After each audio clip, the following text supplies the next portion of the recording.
Good morning. We're here in New York. I'm in this like abandoned, not actually abandoned, but workspace.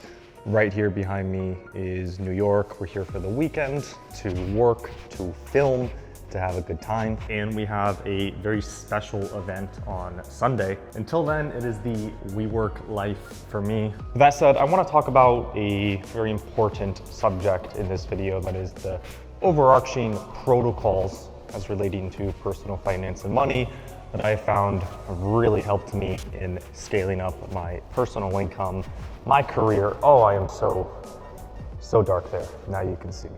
But anyway, in scaling up my income past 100 grand a month, personally, these are a few of the more unconventional ways that I approach money that have helped me. Maybe they won't help you. Maybe it's just on an individual basis that you have to apply these things, but at the very least, I think they're food for thought, and best case, this is something you can implement today that is going to help you on your progression through the world of personal finance, money, and career. But first, let's caffeinate. See, there's this single chair here, so I think we should record this whole video just in the chair. I'll put you down here.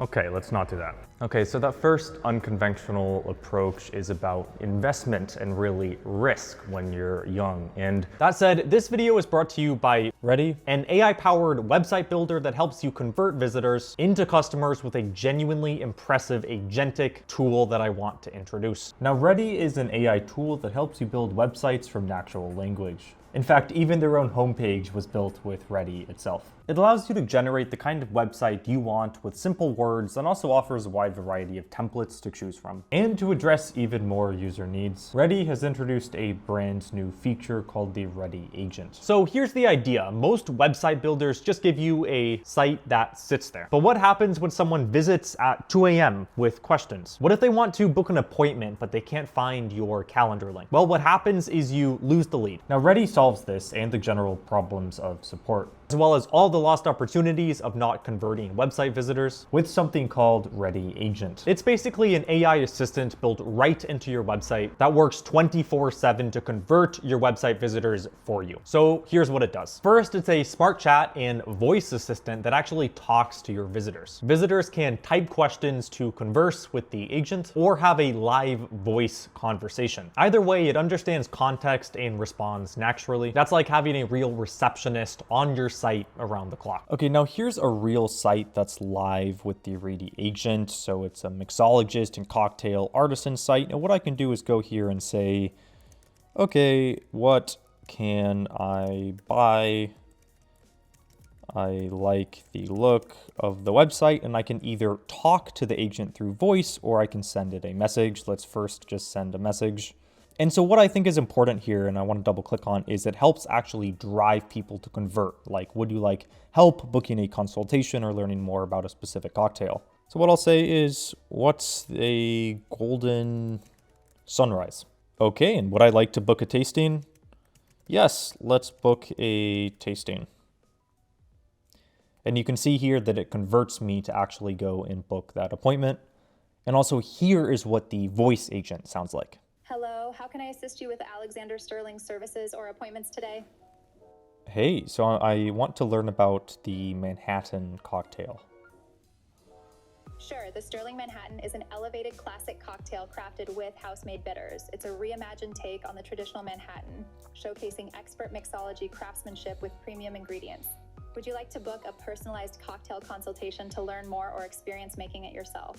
And there you go, that's how the agent actually works.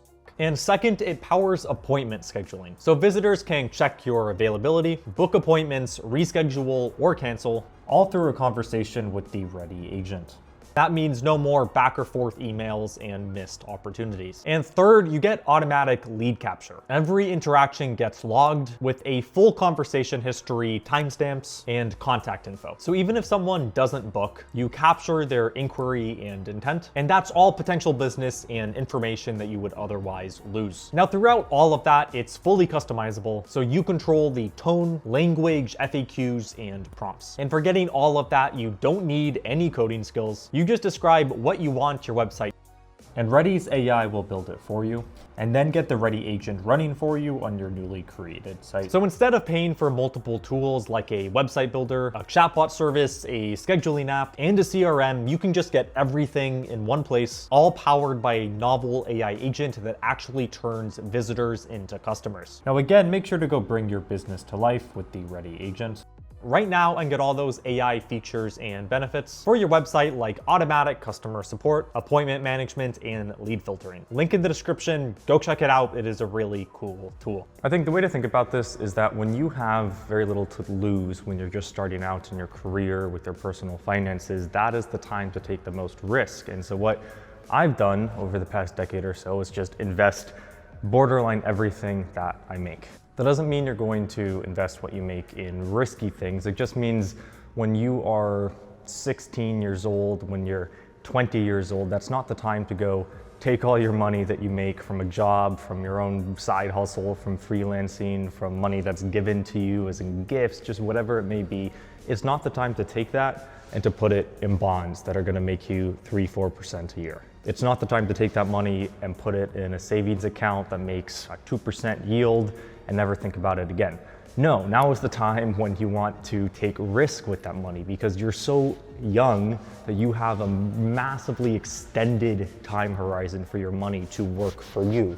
And any yield you get from that young, like let's say you invest in something that makes you better, that makes you a skill, and anything that you can get when you are young, that is also itself going to compound over the next 50 years. So investing to get those things at the point when you're younger, that's much more powerful than the 4% a year that you are going to get by, say, putting it in bonds. And you can think about it this way as well. If you have very little to lose, right? Let's say you have $1,000 saved up, you have $5,000, you have $20,000 saved up.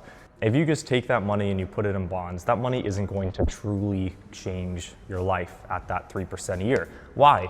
Well, inflation is 2 or 3% a year. So essentially you're making in terms of real purchasing parity, let's say 1% a year. 1% a year, even on 10 grand, 20 grand, that's very little money. That's like $100, $200 a year. And that is why you need to pursue return. And so fundamentally you need a stronger return on your money at that point for those two reasons. Number one, you get the most bang for your buck if you can invest and you can make those good decisions in your 20s, in your 30s. And two, you have the least to lose. The alternative really isn't that beneficial for you.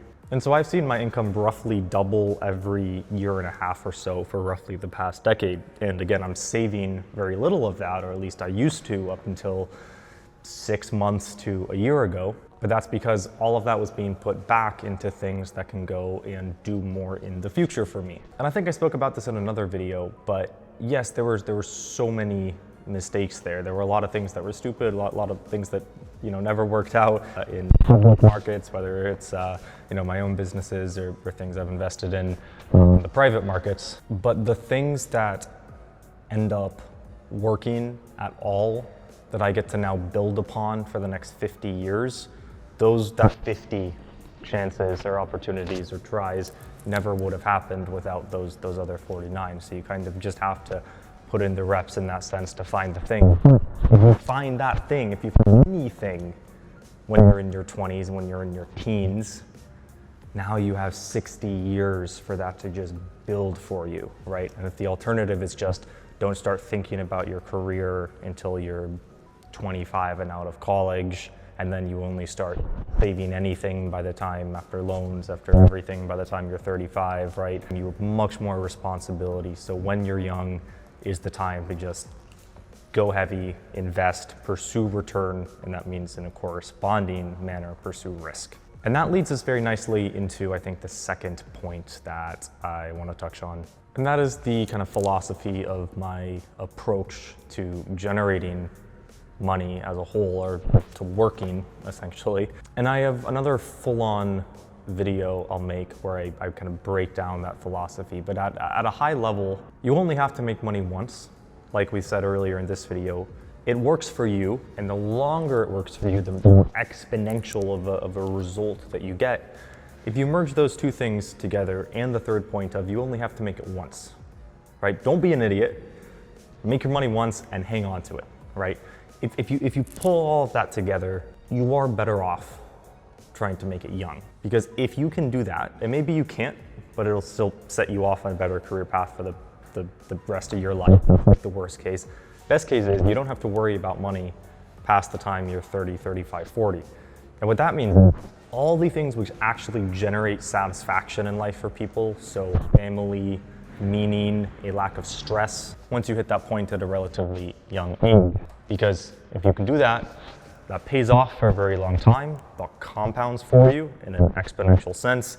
And again, you do it once and you're done. And then you don't have to continue putting in that elevated level of time or stress or effort.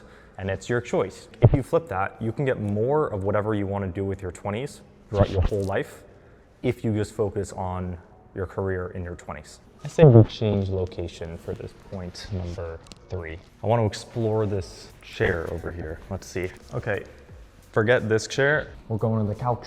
It also gets a hole in the wall. I think there's better lighting over here. So point number 3 is a little more practical in nature. And what that is to not stress the small things financially. And I mean that in a very material sense. So if I made a rule out of this, it would just be, if a purchase is under $20, ignore anything that could go south with that, right?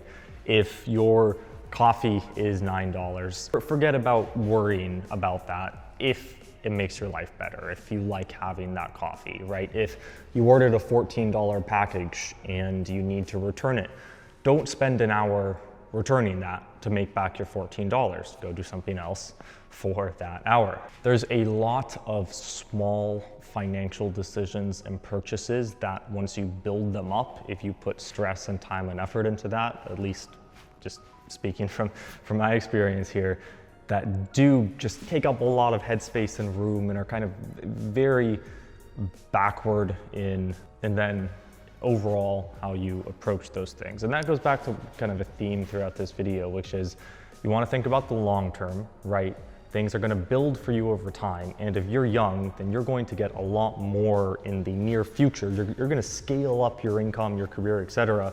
over the next 10, 20 years. And so you have very little to lose right now. And if your hourly rate, right, if the way in which you value your time, it makes it worthwhile such that you want to spend 6 hours, an hour stressing about $6, or you want to go save $2 so you walk an extra 30 minutes to a different store. And really it's just like mentally stressing about those things that I'm more speaking to here, in addition to the time that those things may take. All of that is really meaningless in the big picture and will just drag you down in the present. And there is 1,000% a certain financial picture that you may be in where all of those things really, really matter. If you're dead broke, right? If you have literally no money, you're standing in food lines, yes, do all of those things. But once you get to the certain point, and nearly everyone watching this, you have a job, you have a part-time job, you have your own business, you have something generating you some kind of stable amount of income. Then it's not about what you have to lose as much, it's much more about where are you going, what do you have to gain, and focusing on that and not on saving an extra 4% of your income every month because you buy this coffee instead of this coffee, or you go out to eat a little less, right? Those things are going to be relatively meaningless compared to the gain side of that. Where are you going? What are you gaining? What are you investing in? What's the risk return profile on the things you're doing? So don't sweat the small stuff and focus on the big picture and the gain. Those 3 rules will serve you well. That said, this was 3 unconventional approaches to money, and I'll see y'all in the next one. Cheers.